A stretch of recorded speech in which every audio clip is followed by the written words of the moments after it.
जी हां, विकसित कृषि संकल्प अभियान की अगर बात की जाए तो उसकी शुरुआत आज से पूरे देश भर में हो चुकी है।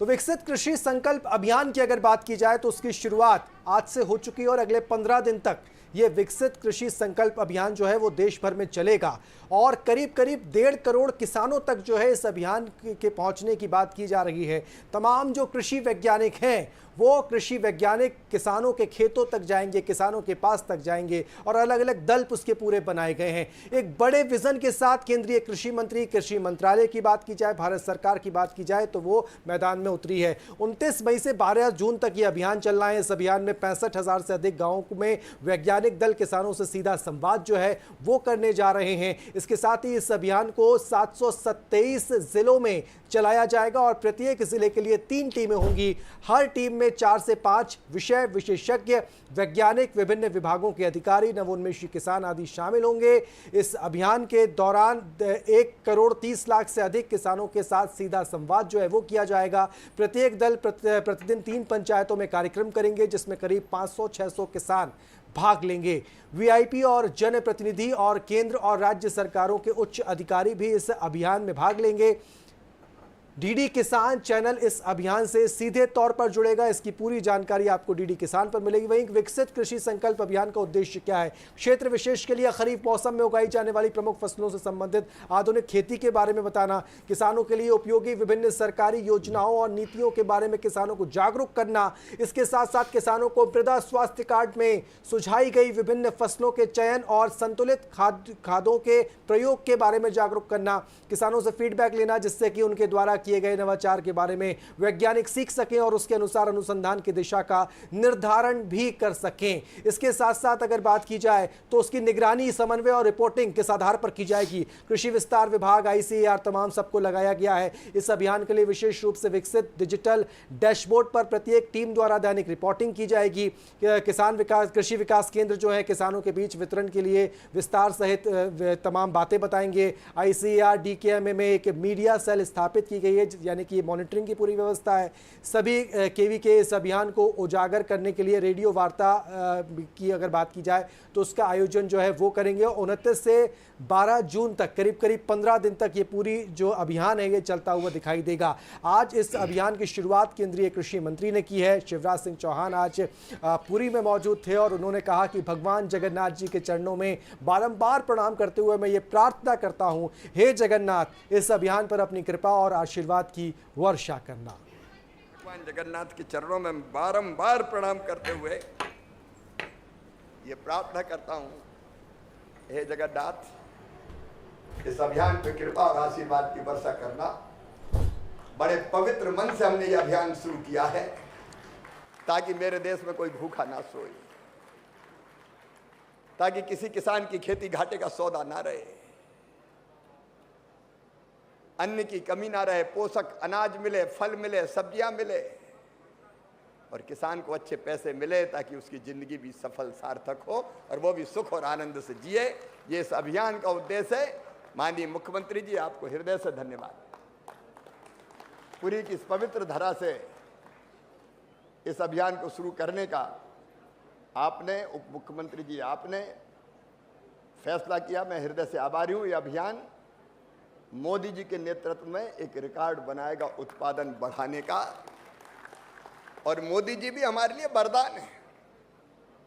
जिस तड़फ से वो काम कर रहे हैं, देश के लिए काम कर रहे हैं, हम भी देश के लिए काम करें, हमारा देश बढ़े, आगे अन्न के भंडार भी भरे और कभी विश्व गुरु बन जाए, पूरी दुनिया में जय जगन्नाथ हो जाए। भगवान जगन्नाथ के चरणों में बारंबार प्रणाम करते हुए ये प्रार्थना करता हूं, हे जगन्नाथ, इस अभियान पे कृपा और आशीर्वाद की। तो वहीं केंद्रीय कृषि मंत्री शिवराज सिंह चौहान ने वैज्ञानिकों से कहा कि आप किसानों की सेवा करने जा रहे हैं। आपका सौभाग्य है कि गांव में जाकर किसानों से बात करके उनकी फसल का उत्पादन बढ़ाने का मौका आपको मिल रहा है। इससे बड़ा कोई पुण्य नहीं हो सकता।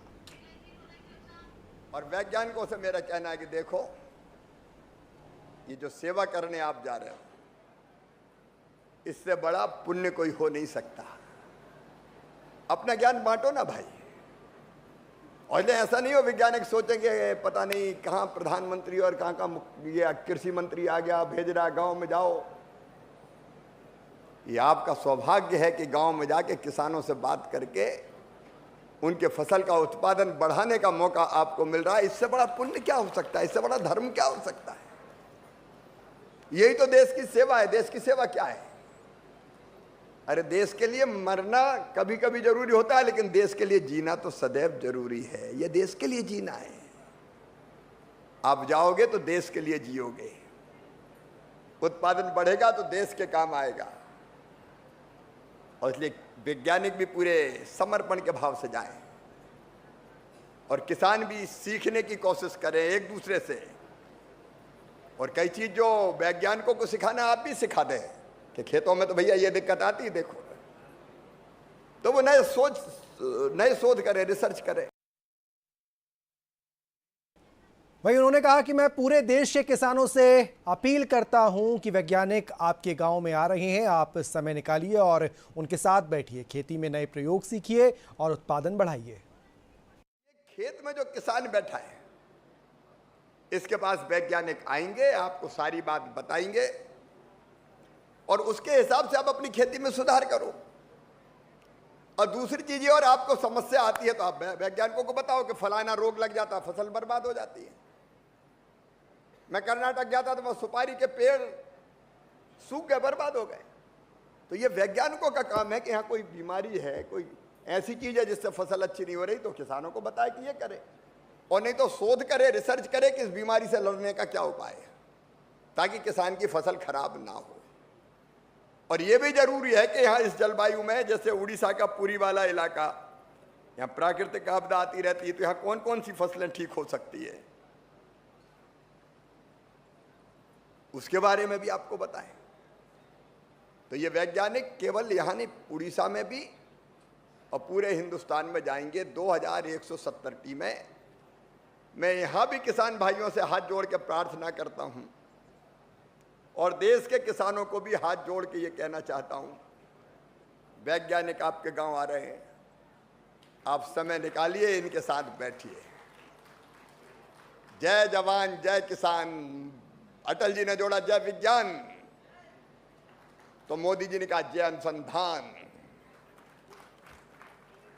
अनुसंधान मतलब प्रयोग जो हुए वो वैज्ञानिक लेके आएंगे, और कृपया करके आप उससे सीखिए। आपको खेती कोई सिखा नहीं सकता, आप करते हैं, लेकिन नई चीजें जो उसमें जुड़ी उनको सीख के अपना उत्पादन और बढ़ाओ ना मेरे भाई। किसान ने कहा कि विकसित कृषि संकल्प अभियान का मतलब है कि वैज्ञानिक लैब से निकलकर खेत से में किसानों के बीच जाएं, गांव में आपके साथ बैठें। आज से सभी वैज्ञानिक लैब से निकलकर आपके गांव में आ रहे हैं। ये जो ज्ञान है, विज्ञान शोध जो किया, रिसर्च, वो किसान के पास खेत में पहुंचना चाहिए। नहीं तो एक तरफ ज्ञान दिए बैठे लैब में वैज्ञानिक और यहाँ किसान खेत में खेती कर रहा है, दोनों का तालमेल नहीं था। तो ये विकसित कृषि संकल्प अभियान का मतलब ये है कि वैज्ञानिक लैब से निकल के खेत में किसानों के बीच आए, गांव में आपके साथ बैठे और आपको बताएं कि ये माटी ऐसी है, इसमें इतना पोटास है, इसमें इतना ऑर्गेनिक कार्बन है, इसमें इतनी नाइट्रोजन है, तो यहाँ ये बीज लगाओ। ये किसान को बताना चाहिए इनको। तो अब ये सारे वैज्ञानिक लैब से निकल के और आपके गांव में आ रहे हैं। आज से ये वैज्ञानिक आपके बीच आएंगे और ये गांव में कोई भाषण देने नहीं आएंगे, ये बताने आएंगे कि भैया आपके गांव की माटी में ये तत्व है, तो फलाना बीज बो और इतनी खाद डालो। कई बार हम खेती में कौन सी माटी में कौन से तत्व की कमी हमें पता ही नहीं, और डाले जा रहे हैं खाद। तो खाद थोड़ी, वो तो पैसा डलता है, फिर जरूरत ही नहीं और डाल रहे हैं, तो अपना पैसा बर्बाद हो रहा है।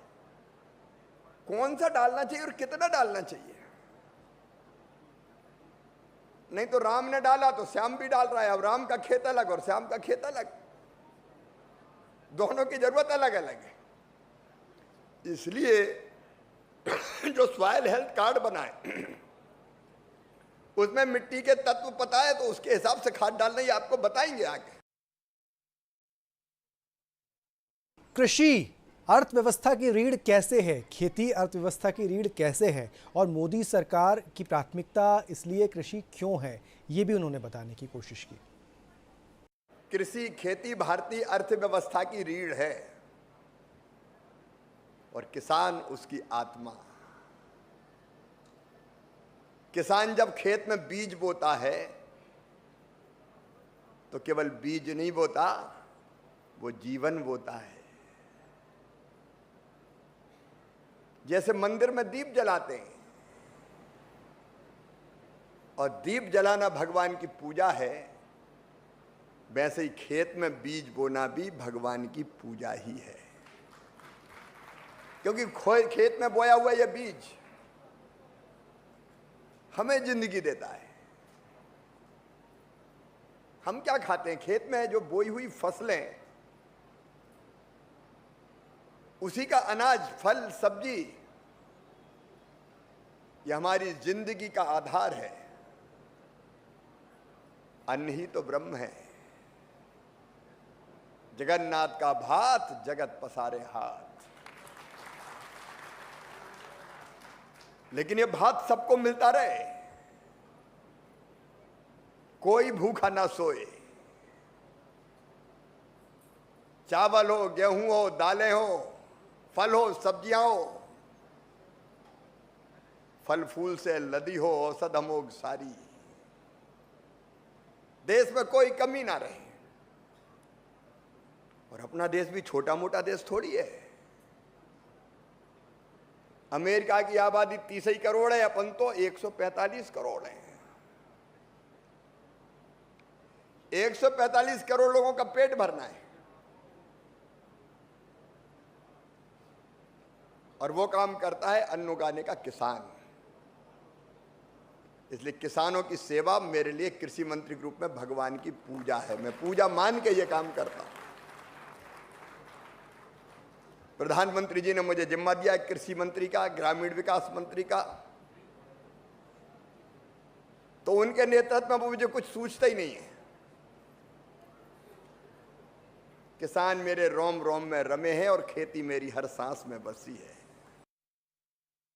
वहीं इस मंच से उन्होंने कुछ आंकड़े भी गिनाए। उत्पादन की बात करें तो उन्होंने कहा कि इस साल देश में 3,539.59 लाख मीट्रिक टन खाद्यान्न हुआ है, जो पिछले साल से 216.61 लाख मीट्रिक टन ज़्यादा है। लेकिन रुकना नहीं है और पैदा करना है। भारत केवल भारत की जनता का पेट नहीं भरेगा, हमको दुनिया का फूड बास्केट बनना है। उत्पादन के आंकड़े अगर मैं आपको बताऊं, इस साल 3,539.59 लाख मीट्रिक टन खाद्यान्न हुआ है। पिछले साल से 216.61 लाख मीट्रिक टन ज्यादा। लेकिन रुकना थोड़ी, और पैदा करना है, क्योंकि हमारी भी जरूरत है। और भारत केवल भारत के जनता का पेट नहीं भरेगा, हमको दुनिया का फूड बास्केट बनना है। कई देशों को हम अनाज एक्सपोर्ट करेंगे, ये स्थिति पैदा करना है। हमारा चावल, हमारा गेहूं, अरे कोरापुट का जैविक चावल क्या जबरदस्त है। अब ये चावल दुनिया में क्यों नहीं जाना चाहिए? ये चावल उड़ीसा में नहीं रहे, दुनिया में जाए, एक्सपोर्ट करें, ताकि दुनिया भी हमारा जगन्नाथ का भात खाए और बाहर से पैसा भी किसानों के पास आए। वहीं शिवराज सिंह चौहान ने कहा कि प्रधानमंत्री नरेंद्र मोदी के नेतृत्व में कल ही केंद्रीय कैबिनेट ने 14 खरीफ फसलों के न्यूनतम समर्थन मूल्य यानी एमएसपी में वृद्धि का महत्वपूर्ण निर्णय लिया है। कल ही जो एमएसपी की घोषणा हुई है मोदी जी की अध्यक्षता में, धान अभी तक 2300 रुपया कुंटल था, अब इस साल 2369 रुपया कुंटल खरीदा जाएगा। एमएसपी उसकी 2369 रुपया। तो धान की एमएसपी बढ़ी, ज्वार की एमएसपी बढ़ी। ज्वार पहले बिकता था 3,371, अब 3,699। बाजरा अब 2,625 के बजाय 2,775 में खरीदेंगे। रागी 4,290 के बजाय 4,886 में खरीदेंगे। मक्का 2,225 के बजाय 2,400 रुपया कुंटल खरीदी जाएगी। तुअर का हमने तय किया है 7,550 रुपया कुंटल के बजाय 8,000 रुपया कुंटल खरीदी जाएगी तुअर। ऐसे ही मूंग भी 8,682 के बजाय 8,768। हर एक चीज के दाम बढ़ाए, आपने कल देखा होगा। ये भारतीय जनता पार्टी मोदी जी का फैसला है। किसान भाइयों, उत्पादन में जितनी लागत आती है उसमें 50% मुनाफा जोड़ के 100 रुपया अगर लगते हैं तो 50 जोड़ से कम 150 रुपया कुंटल बिकना चाहिए, तब तो फायदा होगा। तो 50% कम से कम लागत जोड़ के, ज्यादा हो जाए कम नहीं होगा। तो शिवराज सिंह चौहान जी, हम मध्य प्रदेश के लोग तो बहुत अच्छे से उनको जानते ही हैं, उनके काम के तौर तरीकों को जानते हैं, उनकी अप्रोच को जानते हैं मध्य प्रदेश में रहते हुए कि किस तरीके से मध्य प्रदेश में कृषि के क्षेत्र को एक तरीके से ट्रांसफॉर्म करने का काम उन्होंने मध्य प्रदेश में किया। लेकिन अब देश उनके अनुभवों का लाभ जो है वो ले रहा है। देश का कोई ऐसा कोना कृषि के क्षेत्र में अगर बात की जाए तो वो पीछे ना रहे, इस पर अब शिवराज सिंह चौहान अपना काम कर रहे हैं। सतीश एलिया जी हमारे साथ मौजूद हैं, वरिष्ठ पत्रकार हैं। सतीश जी, हमारे लिए अगर मध्य प्रदेश के लिहाज से देखें तो शिवराज सिंह जी की अप्रोच कोई नई नहीं है। हमने करीब दो दशक तक उनको इस अप्रोच के साथ काम करते हुए देखा, लेकिन अब इसका लाभ देश के लोगों को मिल रहा है। ये छोटे अभियान, छोटी बातें, माइक्रो लेवल पर जाकर सोच, क्या ये तभी संभव है जब आपका कृषि मंत्री ही किसान हो? मैं शिवराज सिंह चौहान जी को पहली बार जब वो विधायक बनकर आए थे बुदनी से, तब से जानता हूँ। और गांव को लेकर, खेती को लेकर उनका जो अप्रोच है वो उस वक्त से ही वैसा था। जब उनको मुख्यमंत्री बनने का अवसर मिला, उस दिन से आज तक के मध्य प्रदेश की अगर आप खेती की प्रगति को आप देखेंगे तो वो कहीं ज़मीन से आसमान तक पहुंच गई है। हमारे यहाँ की जो सबसे, जो हम लोगों ने पहले भी बात की थी कि हमारी खेती के लिए सबसे बड़ी हमारे मध्य प्रदेश में कहीं कमी थी, तो वो थी सिंचाई की सुविधाओं का अभाव। बहुत छोटा हिस्सा था मध्य प्रदेश का, यहाँ कहीं छोटे डैम थे या बड़े डैम भी थे तो कुछ सीमित क्षेत्र तक उनका पानी उपलब्ध था। डैम थे तो नहरें नहीं बनी थी। और बाण सागर जैसा जो प्रोजेक्ट है जो 6 दशक तक पीछे खाली पड़ा रहा, पूरा नहीं हुआ, उसमें बहुत लागत लगी हुई थी। मुख्यमंत्री रहते हुए शिवराज सिंह चौहान ने न केवल वो बाण सागर परियोजना पूरी की, बल्कि नर्मदा के जो कई सारे डैम बने हैं उनकी जो नहर परियोजनाएं हैं, और मध्य प्रदेश के हिस्से का जो पानी का बहुत हद तक बहुत जिसका जो हमारा अधिकार का पानी था उसका बहुत अच्छा उन्होंने इस्तेमाल किया। हमने कई बार मध्य प्रदेश ने कृषि कर्मण अवार्ड भी जीते। केंद्र में जब यूपीए की सरकार थी तब भी मध्य प्रदेश ने कृषि कर्मण अवार्ड जीते, जब मनमोहन सिंह प्रधानमंत्री हुआ करते थे। मध्य प्रदेश ने मुख्यमंत्री शिवराज सिंह चौहान के नेतृत्व में कृषि के क्षेत्र में, सिंचाई के क्षेत्र में एक बहुत लंबी छलांग लगाई है। और अब आप देखिए, जैसे मैं हमेशा ये बात कहता हूँ, कई डिबेट्स में ये कहता हूँ कि प्रधानमंत्री नरेंद्र मोदी का सबसे बड़ा यूएसपी क्या है, वो व्यक्तियों की परख उनके पास है। किस व्यक्ति से क्या काम लिया जा सकता है देश हित में, ये उनके पास एक परख है। अब ने थोड़ी देर पहले ये बात की थी कि जब ये लगने लगा कि मध्य प्रदेश में भारतीय जनता पार्टी शिवराज सिंह चौहान के नेतृत्व में चुनाव 2018 का हार गई थी, और लोग ये सोच रहे थे, जो राजनीतिक विश्लेषक हैं, कि अब शिवराज सिंह चौहान का क्या होगा। लेकिन नरेंद्र मोदी को यह पता था प्रधानमंत्री के तौर पर कि शिवराज सिंह चौहान का यूएसपी क्या है। जो काम उन्होंने मध्य प्रदेश में जो किया, खेती को बहुत आगे ले जाने का, देश के उन राज्यों में जहां कृषि की में अभी बहुत संभावनाएं हैं, राष्ट्रीय स्तर पर ऐसे व्यक्ति को कृषि मंत्रालय देना। और हम देख रहे हैं कि वो उसी ऊर्जा से, जिस ऊर्जा से मध्य प्रदेश में खेती को आगे बढ़ाने की बात करते थे और उन्होंने बढ़ाया भी, उसी ऊर्जा के साथ वो अब पूरे देश की खेती को आगे बढ़ाने की बात कर रहे हैं। और उनके भाषण का जो आपने अंश सुना है उसमें सारी बातें अपनी जगह कि हमें हमारे देश का पेट भरना 145 करोड़ लोगों का, ये सामान्य बात है, लेकिन हमें पूरी दुनिया का फूड बास्केट बनना है।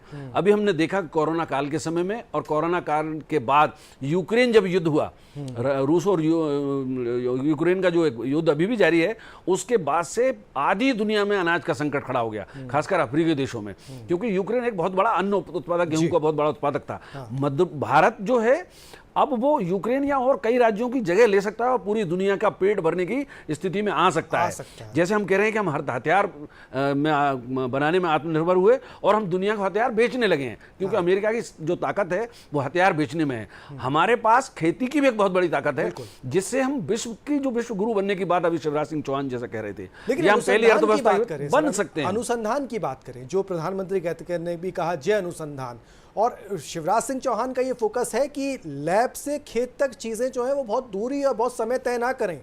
खेत को क्या आवश्यकता है वो लेबोरेटरी में तैयार हो और लैब में जो तैयार है वो तुरंत खेत तक पहुंच जाए। और वैज्ञानिक, कृषि वैज्ञानिक आमतौर पर सिर्फ कुछ संगोष्ठियों तक ही सीमित रह गए थे।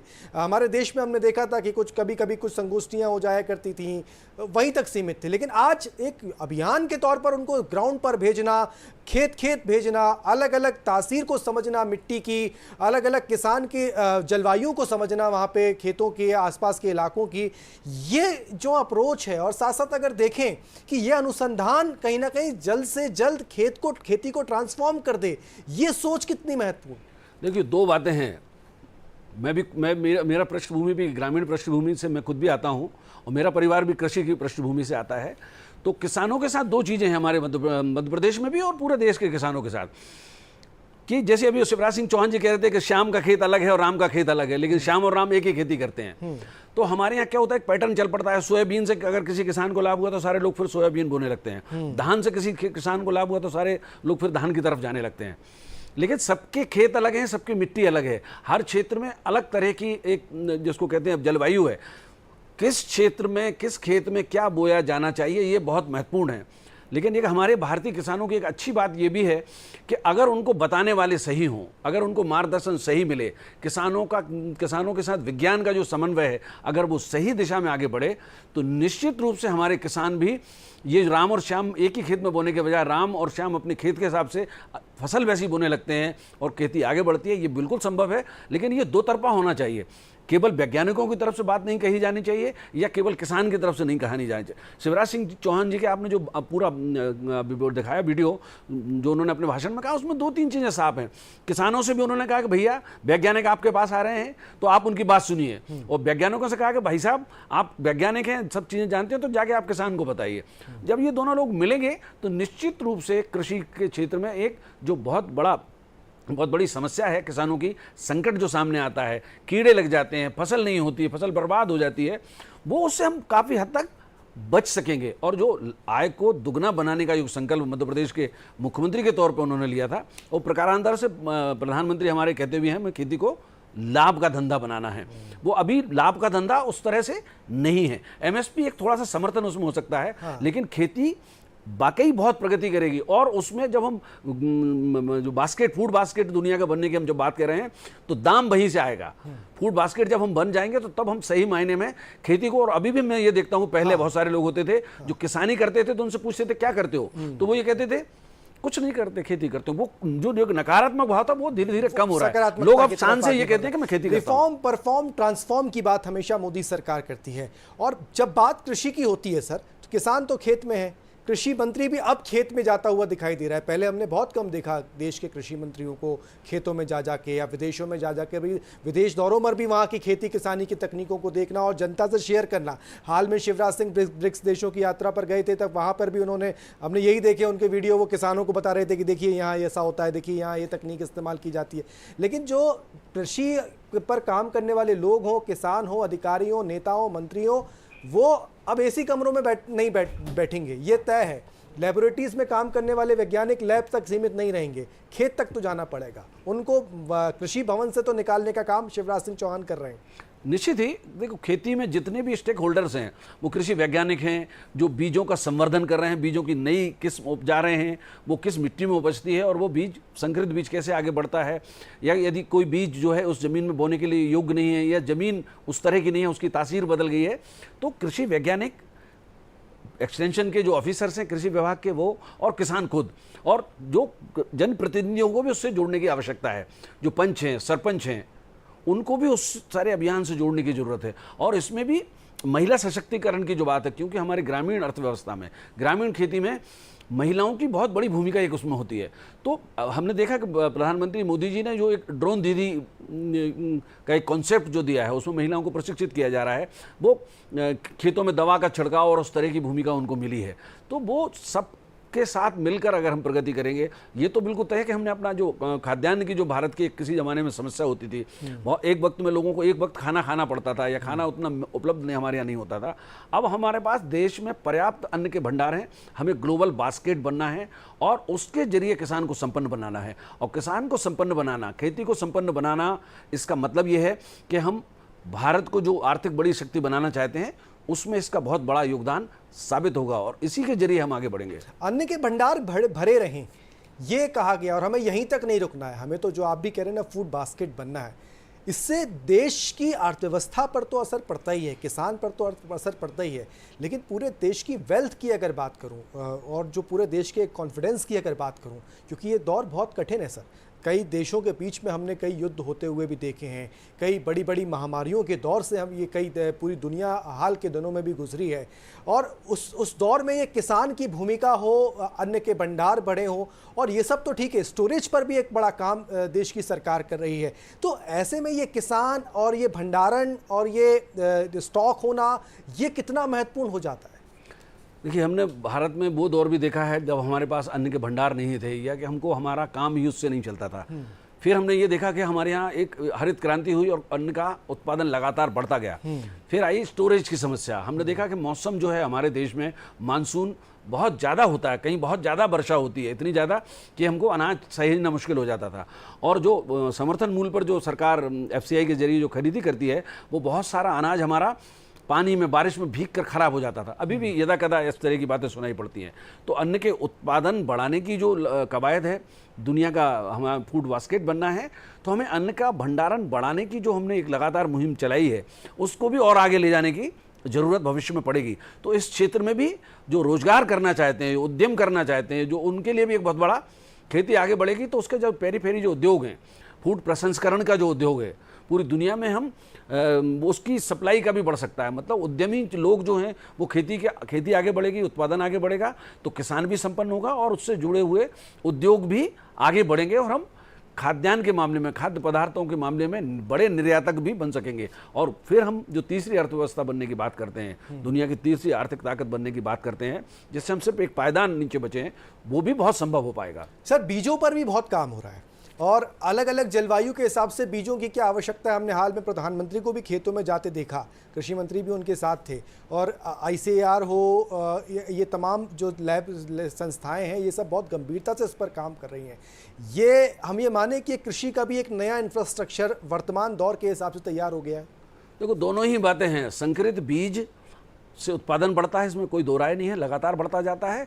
लेकिन जो हमारा जैविक खेती की तरफ जो बात है, जो हम रासायनिक खादों का ज़्यादा इस्तेमाल करके जो उत्पादन बढ़ाने की जो प्रक्रिया बहुत सालों तक हमारे देश में चलती रही और अभी भी चल रही है, उसको कहीं जैविक खाद से जैविक उत्पादन बढ़ाने की जो बात है, ताकि ये जो खाद्यान्न का उत्पादन लगातार बढ़ रहा है, इससे लोगों की सेहतों पर नकारात्मक जो असर भी कहीं कहीं कहने में और देखने में रिसर्चेस में सामने आता है, उसको भी कम करने की बात है। और हमारा जो इंडिजिनियस जो बीज है, बहुत सारे लोग इस देश में इस दिशा में काम कर रहे हैं कि जो हमारा ओरिजिनल जो बीज था, वो भी काफ़ी, उसको भी बहुत सारे लोगों ने संरक्षित किया हुआ है, कई सारे बीजों को। तो हमें हमारी जो पारंपरिक बीज है, हमारा जो मूल बीज है, जो हम जैविक खेती की बात करते हैं, जो रासायनिक खाद के इतर जैविक खाद के प्रयोग की बात है, उसको भी आगे बढ़ाने की ज़रूरत है। क्योंकि पूरी दुनिया अब हेल्थ का एक बहुत बड़ा कंसर्न में एक कृषि उत्पादन के साथ जुड़ा हुआ है, उसको भी हमें ध्यान रखना पड़ेगा। ये मान सकते हैं कि ये कहीं ना कहीं तकनीक के लिहाज से, अनुसंधान के लिहाज से भी बहुत महत्वपूर्ण होगा, क्योंकि जब आप फील्ड पर जाएंगे, खेतों में जाएंगे, तो आपको चीज़ें और पता चलेंगी, रियलिटीज़ आपको पता चलेंगी कि क्या आवश्यकताएं अब देश की हैं, क्या आवश्यकताएं उस खेत की हैं। तो ये केवल किसानों के लिए ही नहीं, बल्कि कृषि वैज्ञानिकों के लिए भी अनुसंधान के लिहाज से, रिसर्च के हिसाब से महत्वपूर्ण होगा ये अभियान। देखिए, दोनों तरफ है। किसान उनसे सीखेंगे और वो खेती की जो समस्याएं हैं, जो लैब में बैठ कर नहीं समझी जा सकती, AC रूम में बैठ कर नहीं समझी जा सकती, वो समझेंगे और उससे अनुसंधान आगे बढ़ेगा। और निश्चित ही रूप से इसका लाभ जो है खेती को ही होगा, किसान को ही होगा और देश की अर्थव्यवस्था को ही होगा। जी बहुत बहुत शुक्रिया सतीश जी हमारे साथ जुड़ने के लिए, इस पूरे कार्यक्रम में हमारे साथ शामिल होने के लिए। तो प्रधानमंत्री नरेंद्र मोदी की ये कोशिश है कि देश में कृषि की अगर बात करें तो एक बहुत मजबूत अर्थव्यवस्था में कृषि का एक महत्वपूर्ण योगदान हो, लिहाजा भारत के कृषि मंत्री एक नए अभियान की तरफ अब आगे बढ़े हैं और वो देश भर के अलग अलग जगहों पर, देश भर के करीब 700 से ज़्यादा ज़िलों की अगर बात की जाए तो वहाँ पर कृषि वैज्ञानिकों को भेज रहे हैं और किसानों से भी अपील कर रहे हैं कि उनसे समझिए, उनसे सीखिए, कुछ समस्या परेशानी है तो उनसे जानिए। और किसानों को, कृषि वैज्ञानिकों को भी ये कहा जा रहा है कि आप कहाँ जलवायु के लिहाज से हो, खेत के लिहाज से हो, जो ज़रूरतें हैं उसको किसानों को समझाइए, उनकी जिज्ञासाओं को दूर करिए। फिलहाल इस कार्यक्रम में इतना ही, दीजिए इजाज़त, नमस्कार।